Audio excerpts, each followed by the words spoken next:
I am currently at Deliveroo. I'm a director of engineering there for the restaurants group. And previous to that, I was at Wealthfront, which is a fintech startup. And before that, I was at Microsoft. And today I really wanted to talk to you guys about the lessons that I've learned at these different startups that I worked at. And particularly, I wanted to take you through the journey that I've done in terms of building the most interesting products. And then the opportunity I got to build these products at Wealthfront, and then challenges that I encountered, and then the lessons that I could derive out of it, and hopefully share with you guys that you guys could take away and use in your day-to-day entrepreneurial lives. So that's me. Cool. So before we get started, I actually wanted to just give you a bit of context because there's going to be a lot of references to Wealthfront here. What is Wealthfront? Wealthfront is effectively a fintech startup that's an automated investment managed services. It provides automated investment management accounts to all its clients. Now that can be personal accounts or it could be retirement accounts. And it's similar to 401ks for people in the States, and there's investment accounts here as well. So it's a very common sort of parallel that you can draw to that. And it had a very strong focus towards tax optimizations because our target audience were millennials. People who are getting to the phase in which they want to be saving for a house or they have some extra cash. Instead of just having that sit in the bank account, we wanted to give our clients the ability to save and invest that money. And millennials, people who basically have no time for anything because their lives are too busy, it was about making it as automated as possible without spending a ton of your money by getting a private financial advisor. So from a term perspective, this was all called robo-advisor. You'd go online, you'd take a questionnaire, you'd assess your risk assessment, if the market goes down, what are you likely to do? Would you want to keep all your investment or would you go no, sell all, right? Based on your age, based on your income, and then it would output a set of portfolio for you based on stocks, bonds, and treasury bills. So that's a bit about Wealthfront. And at the phase that I was at that point, the company was still a bit of a startup. It had a small engineering team. We had a lot of presence overall in the personal and the taxable and retirement savings account. And our mission was to actually broaden our product offering. We wanted to be able to move from a company that not only offered personal and retirement investment accounts, we wanted to be a company that could effectively manage your entire financial life, right? We wanted to offer a full suite of products that not only allowed our customer to invest, but also to plan, to save, and all as well, to be able to work with them in terms of hey, I have a goal. I want to buy a house next year. Can you actually even meet this goal? I want to buy a car next year. Can you actually meet that goal? So basically understanding your full financial life and then work with you towards that. And obviously doing that in an automated fashion.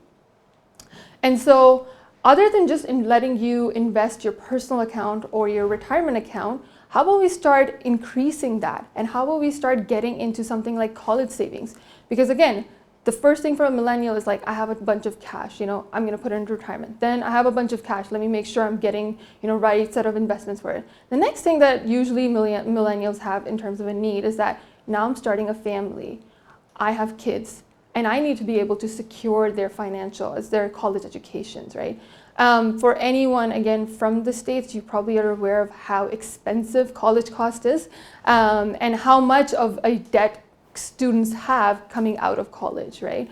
And a personal investment account for your college savings allows parents to secure their child's financial college education. Other spaces that we wanted to get into was just offering a cash product, right? If you have assets that are already invested, are you able to potentially take out a loan? Because, let's say if you want to buy a car or you have a big tax bill that you have to give, do you want to liquidate all your investments? Probably not. Maybe you just want to be able to take a loan. So how can we get into that cash loan? How can we give you a better interest rate than your current bank account? And then finally, how are we able to, again, plan towards the different financial goals that you have? So all in all, I think the crux of this is we were just like any other company who had a product, and now we wanted to expand our product offering. And I think the scaling part here that's interesting is that we wanted to scale as a product, as a company. Not just about like, hey, you know what, we have 100,000 clients right now, how can we get to 1 million? Right? I think the one really interesting thing here is that when you're a startup who's just starting off, you have no product, a lot of times you kind of have nothing to lose, right? But when you already have a product, when you already are out there, you do have a reputation that you need to quote unquote protect, right? You do have like, you know, an image that you need to be able to stand by. And if you do any mistakes, if you build a product that's not correct, or if you start like basically messing up with people's finances, like it's a lot. Like people care a lot about, like, I think health is one there and finance is another thing one there. You don't mess with people's money. So for us, it was about like, hey, how can we do this and how can we do it in a way so that we don't risk our reputation? Cool. But all of this expansion, like, you know, through the variety of building all these products, like we encountered many different challenges. And I look at every different challenge as an opportunity. And I wanted to take you guys through those challenges and then take you guys through the lessons that you would have learned, that I can share with you as part of those challenges.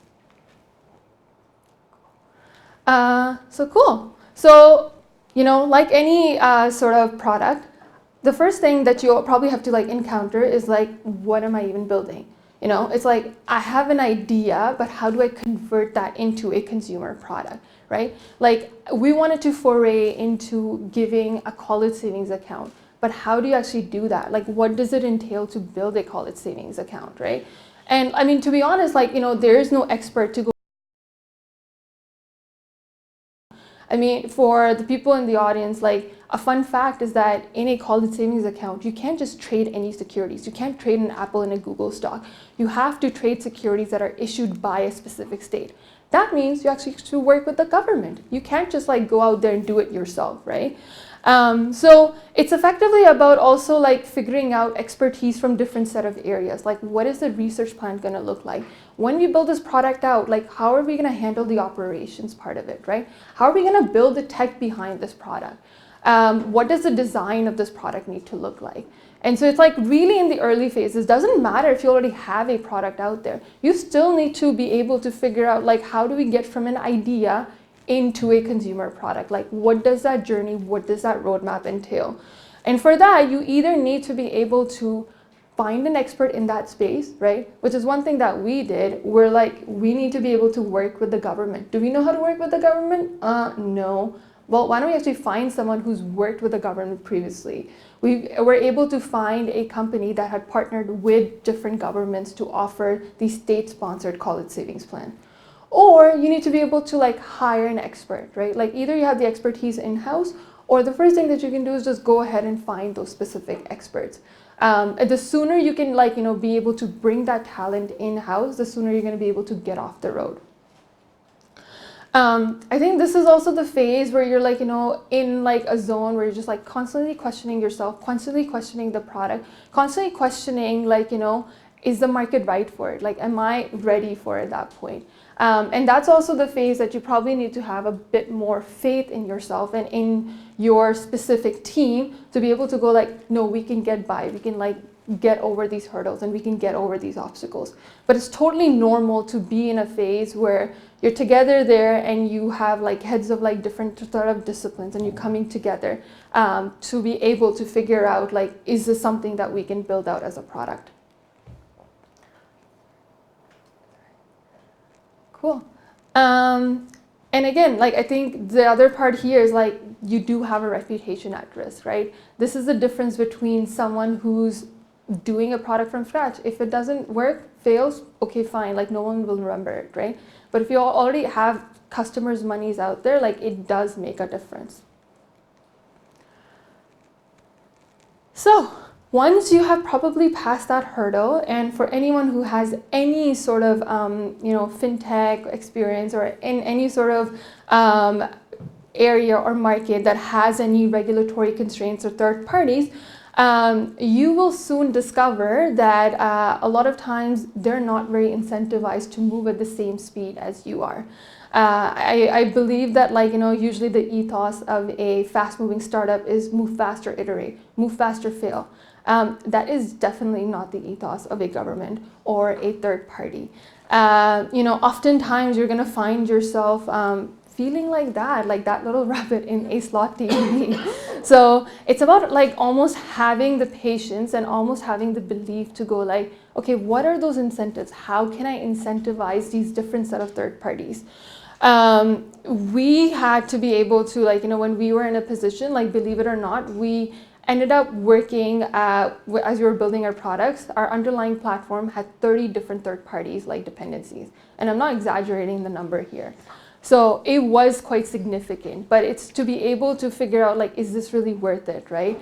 But also be able to realize that these are the dependencies that you have, right? Like how can you build a system to protect all of these dependencies and all of these constraints?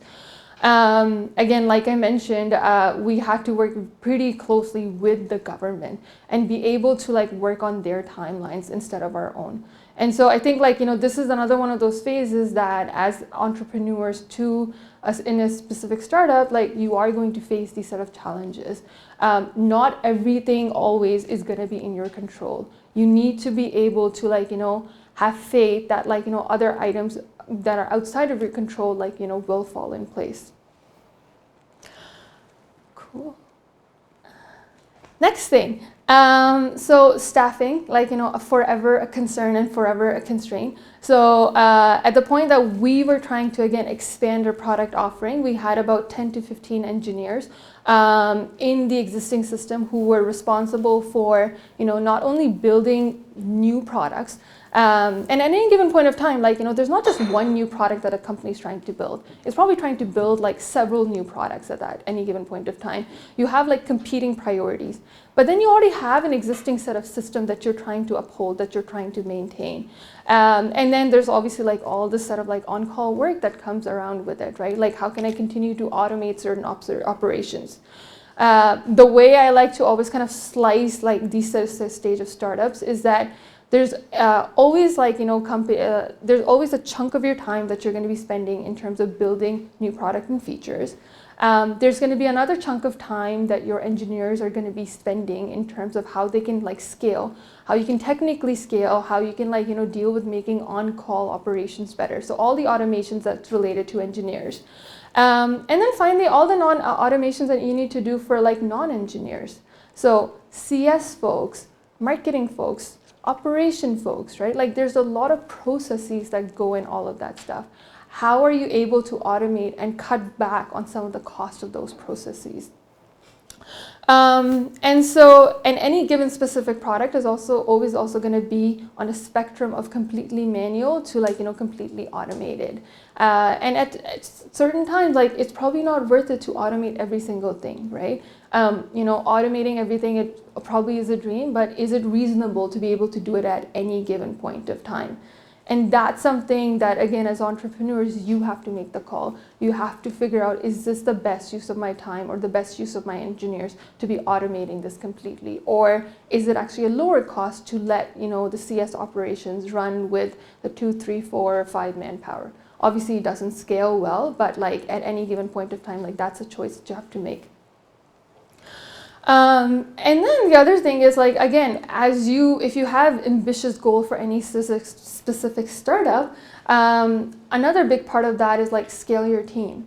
So the role of an engineer is not just to be able to figure out what needs to be built, but it's also about hiring. It's about hiring talent. It's about mentoring talent. It's about training talent, right?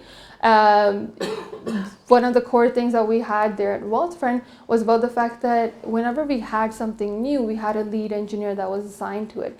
But then from then on, it was their responsibility to recruit internally and externally, to be able to sell their vision and sell their roadmaps to the people.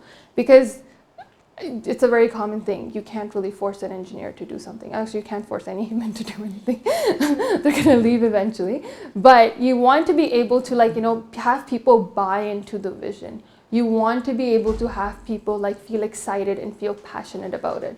And that was kind of no less. I remember when I started building one of those products, I wasn't given a team. I had to literally go out there internally, recruit from the company, like go out there, have coffee chats with people, be able to like, sell them on the vision, make them excited to go like, and this is the chunk and this is the part that you're gonna own, right?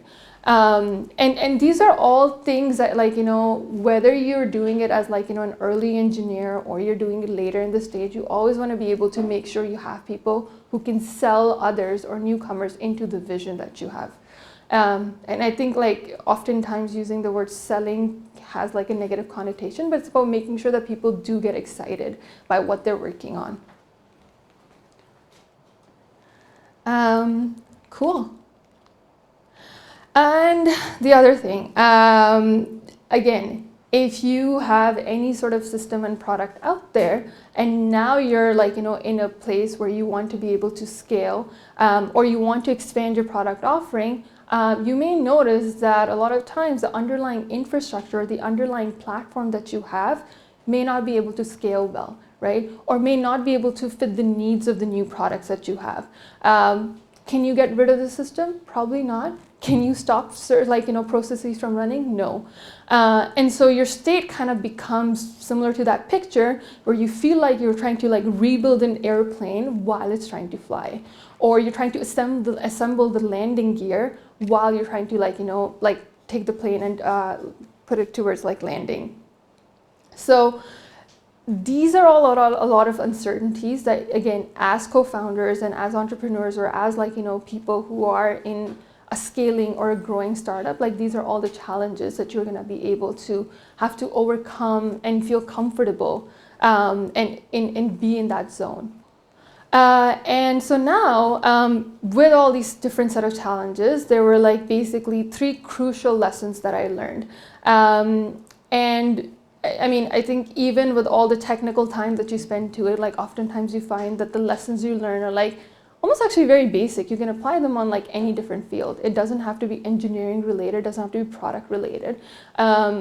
These are lessons that I actually even apply in my own life, like very much personally. And I would really like to share these lessons with you and hope that you guys can take away something similar. Cool. So the first lesson, it's to be okay with uncertainty. Like I said, when you're trying to scale products on a platform, or when you're trying to move from an idea to a consumer product, you need to be able to deal with a lot of uncertainty. The bigger your product is, the more ambitious your goals are as a company, the more uncertainty you're going to encounter, right? You need to be able to be comfortable, to be able to go like, I will learn as I go, right? I will build and proceed with the limited info that I have. And I think an anecdote I'd like to share with you guys is I remember when I was like building the college savings product, at that point it was like still in the early stages. We had about like 6 months to get the product out, and we're like still figuring out how this stuff. We didn't even have a state to work with at that point, right? We barely had like a third party like kind of defined at that point. So it's like very early in the conversations. And I think like almost daily I would spend half of my day would be spent in meetings and figuring out what to build. The other half of my day would be like, okay, this is kind of what I know so far. Let me start drawing the architecture for this. And every day I'd be learning new information, and like a lot of the stuff at times would be like, oh, that's obsolete. That doesn't matter anymore. Actually, that completely changed. And so I literally had a mental block where I was just like, I can't start work. I can't begin coding because, oh my God, if I start something, like, what if it goes wrong? Like, what if I have to go back and change it again? But you can't really afford to lose time either. Like, you do have hard time deadlines and stuff. There is like a product market fit, right? There's product timing. There's no such thing as like, I will solve this entire puzzle, and once I'm done that, then I will go ahead and code the perfect product. And I was like very much kind of like, in that specific zone. I kind of only knew 5 to 10% of a puzzle that I have to fix and build. And at that point, my CTO, he gave me like, advice that like really stuck to me. And that's kind of like advice I even share with people nowadays. It's effectively that you are never going to be able to have a product where you have solved for 100% of the puzzle. You need to be able to go with the information that you know right now, build things that you know there's a good chance would not change, and for everything else, build it as you go, right? The things on the peripherals are going to change. They're likely going to change. But the things in the middle, the amount of likelihood for them to change drastically is probably going to be little. So go with what you know, right? And do that and then build on top of it. Because again, honestly, I don't think until you actually ship the product, and even after you ship the product, it still continues to change. You still keep on learning about new environments. There's such a thing as testing in production, right? With any third party integration that anyone has ever had, or when you go out to customers, you're literally iterating, you're learning how to build the product. So I think the other thing is I think self-uncertainty is actually one thing, but another uncertainty is also associated with your dependencies. So any third party, right, whether that's government, whether that's regulatory, whether that's just another company, you are going to be able to have uncertainty with them as well too. And you need to be able to have that faith and go yes, things are gonna fall in place. I remember for us, when we had initially signed on the state of Nevada, we're going to be working with them to offer our plans. I think 6 months later, it got into a phase in which we're just actually, they're no longer there with us, right? We had to go ahead and fall back and find another state. And so you also have to realize that other people end up taking a chance on you when they work with you. For us, it was very weird to be working with a government when the government has usually worked with the traditional incumbents, with the bigger companies in the space. And so the uncertainty part of it actually goes both ways. It's internally in the company and it's going to be externally as well. And the more you're going to be able to get into that zone, the more ambitious your goals are going to continue to become. And at some point, you're going to be able to have that leap of faith. So the next bit is to be able to scale yourself, to delegate. I think one of the core kind of pitfalls for high performers, or for people who like to have a certain level of perfection, or for people who want to be able to have a lot of control, is that they can't actually ever delegate. But one thing to actually realize is that if you can't delegate, you're not going to be able to scale. You need to be able to figure out how you can actually hire yourself out of your role so you can do another role, right? Otherwise you're always going to be stuck doing with what you're doing. So the sooner you can train people up, the sooner you can trust people with the responsibilities that you have. And there's a fair bit of potential uncertainty even associated with that, because you know what? There's a likelihood that the other person that you delegate to might not be able to do it as well as you. But you need to be able to figure out what level of risk or what level of failure you can handle, or what your thresholds are as you give these specific tasks to other people. But you always want to be able to make sure that you don't just keep on increasing your own workload, because you're going to have 100 million things to do anyways. Your workload is not going to reduce, and that's the best way for you to be able to figure out what are those people that you can trust and who can you actually delegate this off to. Cool. And the last one is people. I think this is probably kind of the most important thing that I've learned, and it still continues to be. People are probably, and it's actually kind of ironic that I have penguins when I talk about people, but I think with any team that you have, it's that team that can make it or that team that can break it, right?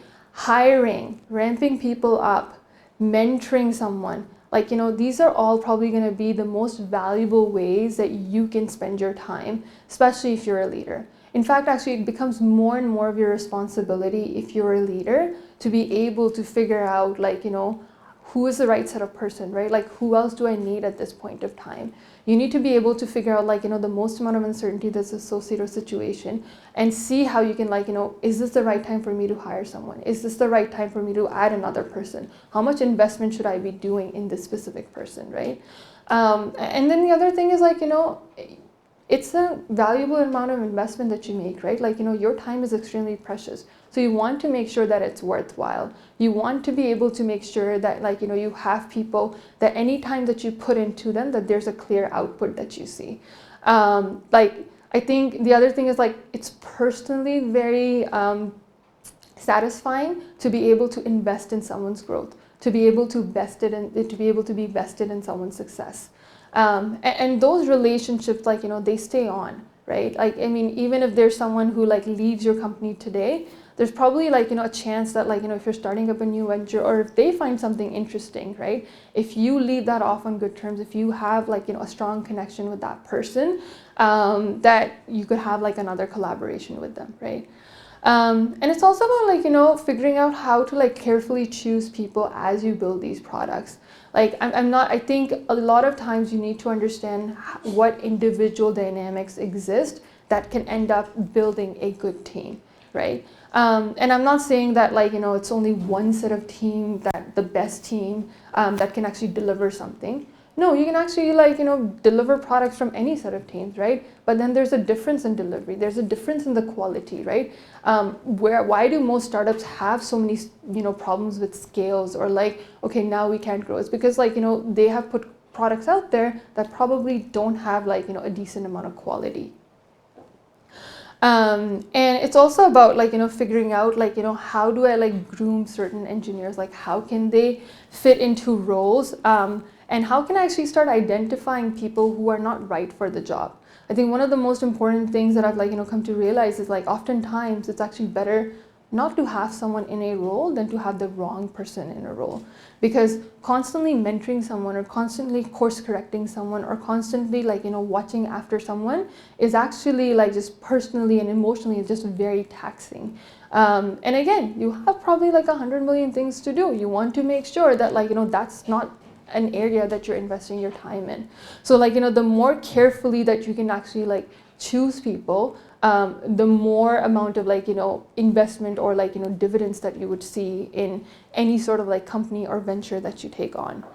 And I think like, again, even with respect to like, my entire sort of journey at Wealthfront, like it was the people and it was the team that really made it, right? Every individual in there, like, I was particularly just very picky and choosy when I was assembling team, because it was about like entrusting someone with a lot of responsibility. It was about like making that individual feel so important so that they're able to go like, actually, I really do make a difference, right? It's not just about like finding like 5 engineers and throwing them at a problem, right? Or finding like 2 product managers and throwing them at a problem.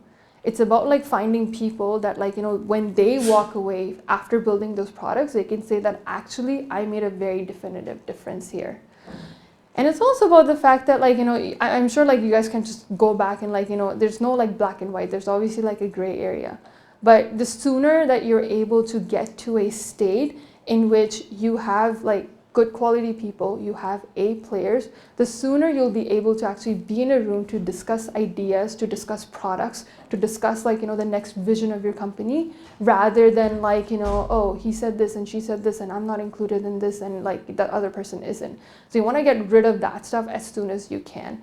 You also want to make sure that like, you're able to like remove redundancies as much as possible with people. Like find the minimal set of people that are needed to make a decision and move forward with that. Like again, with a startup, like you have a lot of things that are going on. You want to be able to like move fast, right? And the sooner you're able to like, find that optimal set of folks that can do that, the sooner you'll be able to actually like, build a successful team and build a successful product. And that is it.